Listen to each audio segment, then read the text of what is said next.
हूं दीपक और आप देख रहे हैं डीवी ग्लोरी। आइए दोस्तों, मैं आज आप लोग को इस वीडियो में 10th क्लास की फिजिक्स बताऊंगा। पहले जो है मैं इसमें इसकी सारी सिलेबस भी बताऊंगा कि 10th क्लास में हम लोग को कितनी चैप्टरें पढ़नी है फिजिक्स में। और इसके बाद जो है ना मैं पहला चैप्टर का जो है ना पहले बेसिक बताऊंगा, उसके बाद जो है ना चैप्टर पे हम लोग जाएंगे। सो गाइस, आप लोग जो है ना बने रहिए इस वीडियो मेरे साथ वीडियो के एंड तक। Thank you. तो दोस्तों, आइए वीडियो को स्टार्ट करते हैं। आज हम लोग जो है ना 10वीं क्लास की फिजिक्स पढ़ने जा रहे हैं, चैप्टर 1। आइए स्टार्ट करते हैं। स्टार्ट करने से पहले जो है ना पहले हम लोग उसके सिलेबस को जान लेते हैं कि 10वीं क्लास में कौन सी और कितनी चैप्टरें पढ़नी है। ये हो गया अध्याय चैप्टर 1 में है प्रकाश का परावर्तन। अध्याय 1 यानी चैप्टर 1 का नाम है।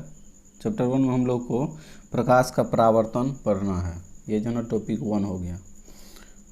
दूसरा है प्रकाश का अपवर्तन। ये हो गया टॉपिक संख्या 2। तीसरा है मानव नेत्र। ये हो गया टॉपिक संख्या 3। चौथा है विद्युत धारा, इलेक्ट्रिक करंट। ये टॉपिक संख्या 4 हो गया। पांचवा है विद्युत धारा के चुंबकीय प्रभाव। विद्युत धारा के चुंबकीय प्रभाव, ये हो गया टॉपिक संख्या 5। ये हो गया छठा ऊर्जा के स्रोत। चैप्टर संख्या 6 में है ऊर्जा के स्रोत। ये हो गया टॉपिक संख्या 6। हम लोग को जो ये टोटल 6 चैप्टर पढ़ना है 10th क्लास के फिजिक्स में। सो आइए, ये हम लोग को सिलेबस जान लिए। अब आइए हम लोग स्टार्ट करते हैं पहला चैप्टर, प्रकाश का परावर्तन। चैप्टर 1, प्रकाश का परावर्तन। आइए स्टार्ट करते हैं। अब बेसिक लेवल से पहले जानकारी प्राप्त करते हैं, उसके बाद जो है टॉपिक पे जाएंगे। पहले जो बेसिक पे होगा डिफिनेशन, उसको पहले जानेंगे। आइए आगे की ओर बढ़ते हैं। पहला पॉइंट है इसमें हम लोग को साइंस, विज्ञान। पहले हम लोग जो ना विज्ञान के डिफिनेशन को देख लेते हैं, उसके बाद स्टेप बाय स्टेप आगे बढ़ेंगे बेसिक लेवल से। उसके बाद फिर चैप्टर को स्टार्ट कर देंगे। आज की वीडियो में वैसे मैं आप लोगों को फुल्ली बेसिक ही बताऊंगा, और जो है ना अगले वीडियो में स्टार्ट करेंगे प्रकाश का परावर्तन। ये 0 लेवल से पहले स्टार्ट करते हुए जाएंगे डिफिनेशन को, और डिफिनेशन और जो है ना उसके सारे टॉपिक को समझते हुए जाना है। आप लोग जो है ना अपने नोटबुक्स में लिख करके जो है ना याद भी कर सकते हैं। सो गाइस, चलिए हम लोग आगे बढ़ते हैं। विज्ञान, साइंस। आइए इसका डिफिनेशन देखते हैं। सावधानीपूर्वक मनुष्य के तर्क, प्रयोग, प्रायोगिक और परीक्षणों द्वारा प्राप्त क्रमबद्ध तथा वास्तविक ज्ञान को विज्ञान कहते हैं। ये हो गया साइंस का डिफिनेशन। क्या है? सावधानीपूर्वक मनुष्य के अवलोकन, तर्क, प्रयोग, प्रायोगिक और परीक्षणों द्वारा प्राप्त क्रमबद्ध ज्ञान तथा वास्तविक ज्ञान को विज्ञान कहते हैं। इसका जनक जो है अरस्तु साहब है। विज्ञान का, साइंस का जनक कौन है? अरस्तु साहब। आधुनिक समय विज्ञान का समय है। आधुनिक समय जो अभी हम लोग का जो चल रहा है समय, ये जो है विज्ञान का ही समय है। विज्ञान जो है केवल मरा हुआ व्यक्ति को जीवित नहीं कर सकता। विज्ञान जो है केवल मरा हुआ व्यक्ति को जीवित नहीं कर सकता, और यहाँ पे काट देते हैं, और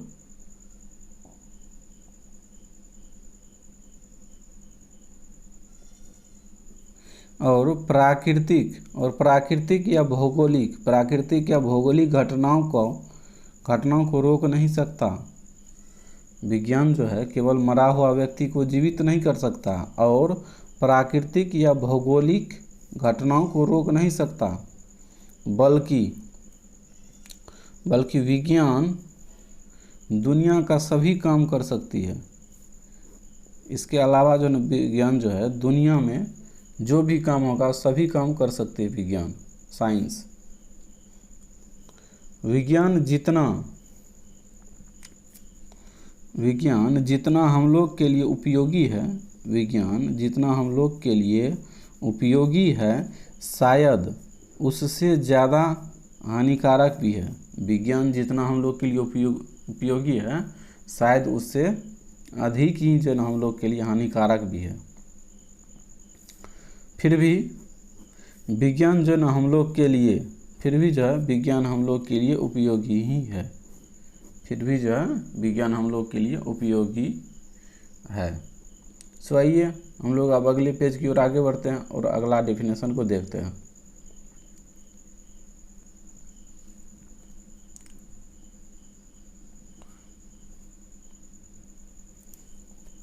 आइए हम लोग का अगला डेफिनेशन है भौतिक पदार्थ, फिजिकल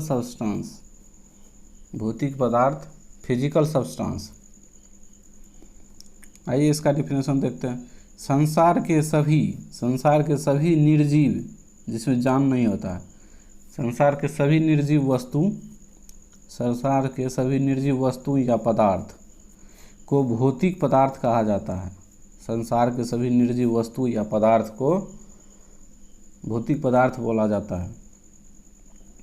जैसे मिट्टी, बालू, पत्थर, हवा, पानी, आग, लोहा, कागज इत्यादि, ये सारे जो है ना भौतिक पदार्थ है।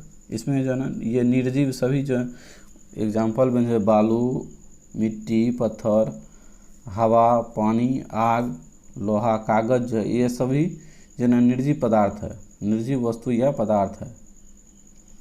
इसमें जो है जान सब नहीं होता है जैसे हम लोग में होता है। ये निर्जीव वस्तु है और ये सभी जो ना संसार के निर्जीव वस्तु को जो ना भौतिक पदार्थ बोला जाता है। अब आइए हम लोग जो ना अगला डेफिनेशन देखते हैं भौतिक राशि, फिजिकल क्वांटिटी। आइए इसके डेफिनेशन को देखते हैं। जिस राशि का माप, तौल या गिनती संभव हो,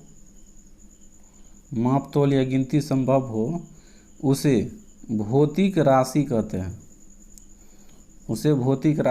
हैं। जिस राशि का माप, तौल या गिनती संभव हो उसे भौतिक राशि कहते हैं, फिजिकल क्वांटिटी। जैसे अनाज का जो हम लोग माप कर सकते हैं या तौल भी माप या तौल दोनों कर सकते हैं। पानी को भी तौल सकते हैं, समय को जो है ना गिनती कर सकते हैं, दूरी को भी माप सकते हैं, चाल को भी माप सकते हैं इत्यादि। अब आइए हम लोग जो ना अगला डेफिनेशन देखते हैं अभौतिक राशि। ये भौतिक राशि था, अब अभौतिक राशि का डेफिनेशन देखते हैं। नॉन फिजिकल क्वांटिटी, यदि ये माप तौल गिनती असंभव था तब इसमें माप तौल और गिनती संभव नहीं होगा। जिस राशि का माप तौल या गिनती संभव न हो, उसे अभौतिक राशि कहते हैं। जिस राशि का माप तौल या गिनती संभव न हो उसे अभौतिक राशि कहते हैं।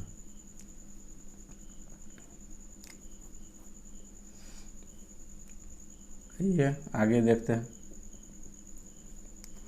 उसे अभौतिक राशि कहते हैं। जिसका माप तौल या गिनती संभव नहीं उसे अभौतिक राशि कहते हैं। जैसे हर्ष, खुशी, यकीन, ईर्ष्या, पागल, दुख, इसका जो माप तौल या गिनती संभव नहीं है। जैसे खुशी है तो खुशी को हम लोग माप या तौल या गिनती नहीं कर सकते कितना खुशी है। ईर्ष्या को भी नहीं कर सकते, पागल भी और दुख भी इत्यादि। आइए अब हम लोग जो है अगला डिफिनेशन भौतिक विज्ञान यानी साइंस को देखते हैं।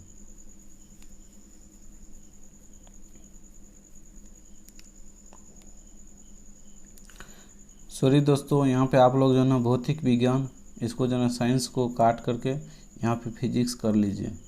भौतिक विज्ञान को इंग्लिश में फिजिक्स बोला जाता है।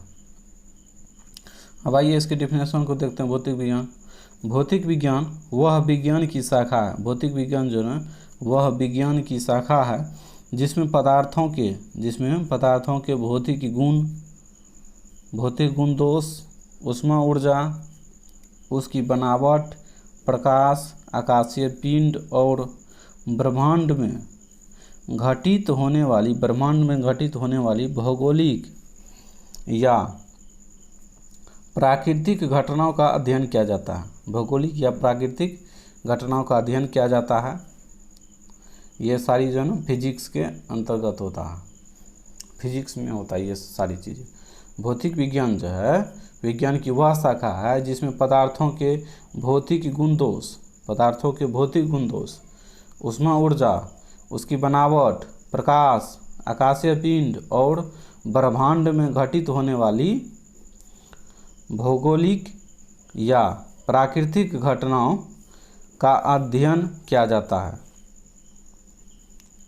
ये सारी, उसके बाद ये सारी फिजिक्स के अंतर्गत होगा। अब है इसी के बारे में अगला टॉपिक है, यह ग्रीक भाषाओं के फिजिक्स शब्द जो है यह ग्रीक भाषा के फ्यूसिस शब्द से बना हुआ है। यह ग्रीक भाषा के फ्यूसिस शब्द से बना है जिसका अर्थ होता है नेचर, प्रकृति, प्रकृति होता है। और इसका जनक या पिता सर आइजैक न्यूटन साहब है। इसका जनक कौन है फिजिक्स का? सर आइजैक न्यूटन साहब। अतः इस विज्ञान की अध्ययन से जो फिजिक्स का अध्ययन करेगा, स्टडी करेगा, तो उससे क्या सब बनता है? फिजिक्स का अध्ययन करने से इंजीनियर बनता है, मैकेनिक बनता है, फिटर बनता है और इलेक्ट्रॉनिक्स सामान बनाने में किया जाता है। फिजिक्स का जो भी स्टडी करेगा तो वो इंजीनियर बनेगा, मैकेनिक बनेगा, फिटर बनेगा और इलेक्ट्रॉनिक सामान बनाने में किया जाता है। अब आइए हम लोग जो है ना इसका अगला पॉइंट पे जाते हैं और अगला पेज की ओर आगे बढ़ते हैं। आप लोग इसको अपने नोट्स बुक में लिखते जाइए। हम लोग का अगला पॉइंट है प्रकाश, लाइट। आइए प्रकाश का डेफिनेशन देखते हैं। प्रकाश वह विद्युत चुंबकीय और अनुप्रस्थ तरंग है। प्रकाश जो वह विद्युत चुंबकीय और अनुप्रस्थ तरंग है जो ऊष्मा ऊर्जा का प्रत्यक्ष और विरहित स्रोत है। प्रकाश जो है ना ऊष्मा ऊर्जा का क्या है? ऊष्मा ऊर्जा का प्रत्यक्ष और जो ना विरहित स्रोत, विरहित करने का अर्थ है बहुत बड़ा। इसी कारण जो है प्रकाश की उपस्थिति में ही कोई काम करना संभव होता है। प्रकाश की उपस्थिति में जितना भी वर्क होता है संसार में, सब जो है ना प्रकाश की उपस्थिति में ही होना संभव है। प्रकाश की तीव्रता का मात्रक जो ना लक्स होता है। विभिन्न माध्यमों में प्रकाश की चाल भिन्न भिन्न होती है। विभिन्न माध्यमों में जो है प्रकाश की चाल भिन्न भिन्न होती है।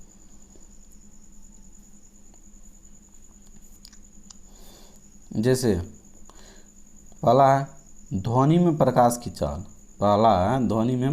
चाल। कितना होता है? 3 × 10⁸ मीटर प्रति सेकेंड होता है। और कांच में प्रकाश की चाल होता है, 180 × 10⁻6 मीटर प्रति सेकेंड या 200 × 10⁻6 मीटर प्रति सेकेंड होता है। आइए इसमें तीसरा है पानी में प्रकाश की चाल कितना होता है? 225 × 10⁻6 मीटर प्रति सेकेंड होता है। वास्तव में जो है ना, वास्तव में अंधकार की अनुपस्थिति, अंधकार की अनुपस्थिति का कहने का अर्थ है यहाँ पे उपस्थिति। अंधकार जब नहीं रहेगा तो उसको ही जो है हम लोग प्रकाश कहते हैं। अंधकार की अनुपस्थिति को ही प्रकाश कहते हैं। अब आइए हम लोग जो है ना अगला पॉइंट की ओर आगे बढ़ते हैं। हम लोग का अगला पॉइंट है प्रकाश की दृष्टिकोण से पदार्थ 3 प्रकार के होते हैं। प्रकाश की दृष्टिकोण से जो ना पदार्थ कितने प्रकार के होते हैं? 3 प्रकार के होते हैं। अब आइए उनको देखते हैं और आगे बढ़ते हैं। तो पहला है पारदर्शी ट्रांसपेरेंट, दूसरा है अपारदर्शी नॉन ट्रांसपेरेंट, तीसरा है पारभासी ट्रांसलूसेंट। ये जो है ना प्रकाश की दृष्टिकोण से जो ना पदार्थ 3 प्रकार होते हैं। पहला है पारदर्शी, दूसरा है अपारदर्शी, तीसरा है पारभासी। अब आइए इसमें हम लोग जो ना पहला पॉइंट पारदर्शी का डिफिनेशन देखते हैं। पहला पॉइंट पारदर्शी ट्रांसपेरेंट, वैसी वस्तु जिनसे प्रकाश की किरण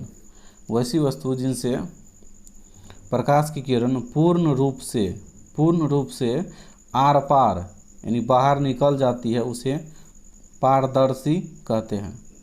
पारदर्शी का डिफिनेशन क्या हो गया? वैसी वस्तु जिनसे प्रकाश की किरण पूर्ण रूप से आर पार यानी बाहर निकल जाती है, उसे पारदर्शी कहते हैं। इसका डिफिनेशन हो गया शीशा, सफ़ेद पतला पन्नी, स्वच्छ जल। इसमें जो ना प्रकाश स्पष्ट रूप से ना बाहर पूर्ण रूप से निकल जाता है। अब आइए हम लोग जो ना अगला हम लोग का दूसरा पॉइंट है अपारदर्शी नॉन ट्रांसपेरेंट, वैसी वस्तु जिनसे प्रकाश की किरण पूर्ण रूप से आर पार बाहर नहीं निकलती है, उसे अपारदर्शी कहते हैं। पूर्ण रूप से वैसी वस्तु जिनसे प्रकाश की किरण जो है ना पूर्ण रूप से बाहर आर पार नहीं निकलती है, उसे अपारदर्शी कहते हैं। जैसे दीवार, मोटा कागज, लकड़ी इत्यादि, इनसे जो है ना प्रकाश की किरण जो है ना पूर्ण रूप से बाहर नहीं निकल पाती है। आइए हम लोग जो ना अगला पेज की ओर आगे बढ़ते हैं और अगला डिफिनेशन देखते हैं। अगला डिफिनेशन है तीसरा पारभासी ट्रांसलूसेंट, वैसी वस्तु जिनसे प्रकाश की किरण, ट्रांसलूसेंट का डिफिनेशन है वैसी वस्तु जिनसे प्रकाश की किरण आंशिक रूप से धीरे धीरे बाहर निकलती है, उसे पारभासी कहते हैं। पारभासी का डिफिनेशन हो गया वैसी वस्तु जिनसे प्रकाश की किरण आंशिक रूप से धीरे धीरे बाहर निकलती है, उसे पारभासी कहते हैं। जैसे हो गया तेल लगा हुआ कागज, घिसा हुआ कांच और कोहरा, यानी कोहरा कहने का अर्थ है कुहासा जो होता है। इसमें जो ना प्रकाश की किरण जो ना धीरे धीरे बाहर निकलती है, पूर्ण रूप से नहीं निकल पाती है। अब आइए हम लोग जो ना अगला डिफिनेशन देखते हैं। अगला डिफिनेशन है प्रकाश स्रोत, सोर्स ऑफ लाइट। प्रकाश स्रोत, सोर्स ऑफ लाइट। आइए इसका डिफिनेशन देखते हैं। वैसी वस्तु जिनसे प्रकाश की किरण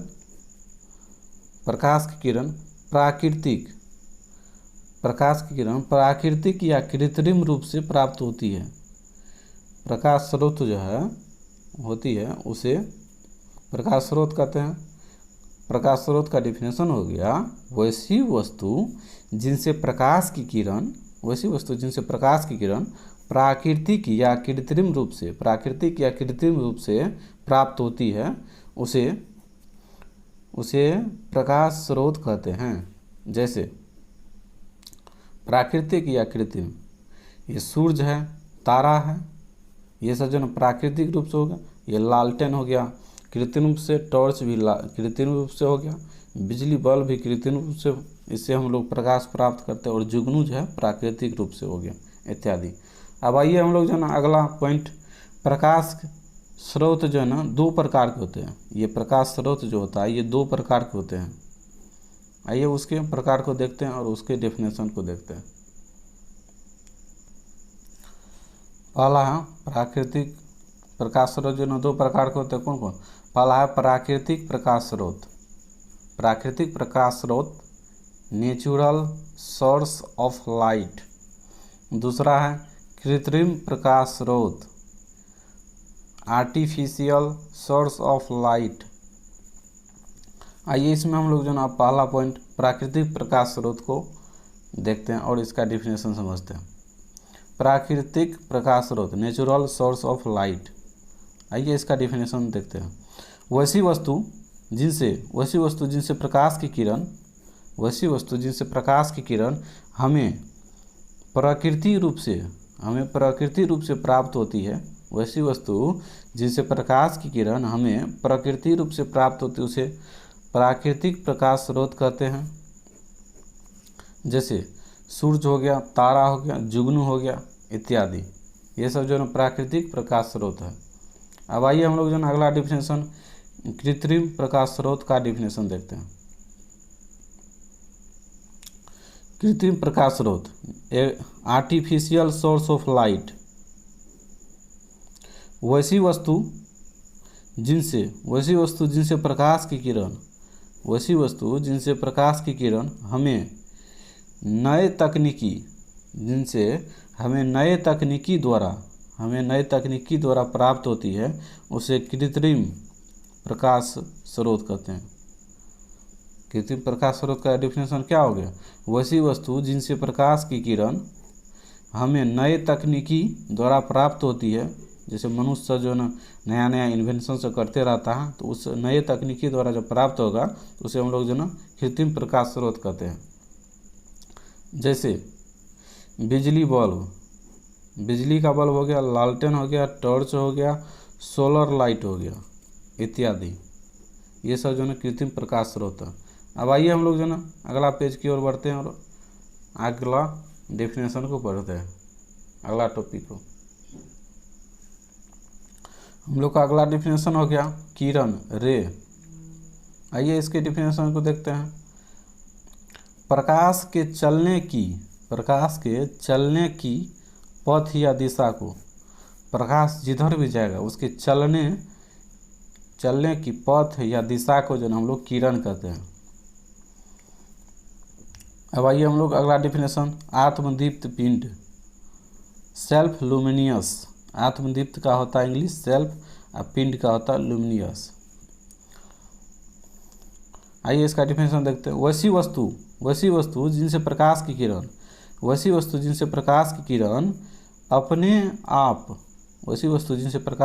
अपने आप उत्पन्न होती है उसे आत्मदीप्त पिंड कहते हैं।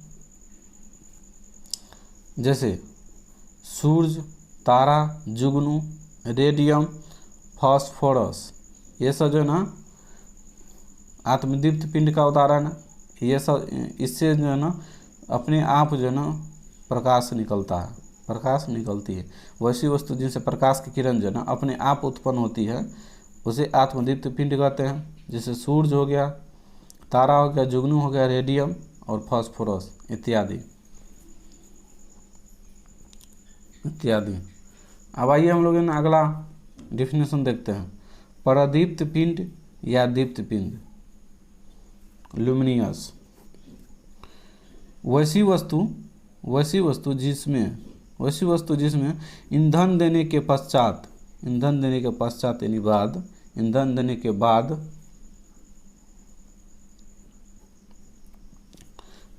जलाने पर पुनः जलने लगता है। ईंधन देते हैं और उसको जलाते हैं तो वह पुनः जलने लगता है और अपने क्षमता अनुसार ऊष्मा ऊर्जा और जो है ना प्रकाश उत्पन्न कर देती है। अपनी क्षमता अनुसार जो है ना ऊष्मा ऊर्जा और जो है ना प्रकाश उत्पन्न कर देती है, तो उसे प्रदीप्त पिंड या दीप्त पिंड कहते हैं। प्रदीप्त या दीप्त पिंड का डिफिनेशन क्या होगा? वैसी वस्तु जिसमें ईंधन देने के बाद ईंधन देने का अर्थ है या तेल हो गया, किरासन हो गया, ये सब ईंधन देने के पश्चात जो है ना जलाने पर पुनः जलने लगता है और अपनी क्षमता अनुसार ऊष्मा ऊर्जा और प्रकाश उत्पन्न कर देती है, तो उसे प्रदीप्त पिंड या दीप्त पिंड कहते हैं। जैसे देखते हैं हम लोग आगे, जैसे हो गया लालटेन, टॉर्च, डिबिया इत्यादि, ये सब जो ना प्रदीप्त या दीप्त पिंड का उदाहरण है। अब आइए हम लोग जो ना अगला पॉइंट है अदीप्त पिंड। वो था दीप्त पिंड, यह है अदीप्त पिंड, नॉन लुमिनियस। आइए इसका डिफिनेशन देखते हैं। वैसी वस्तु जिसमें ईंधन देने के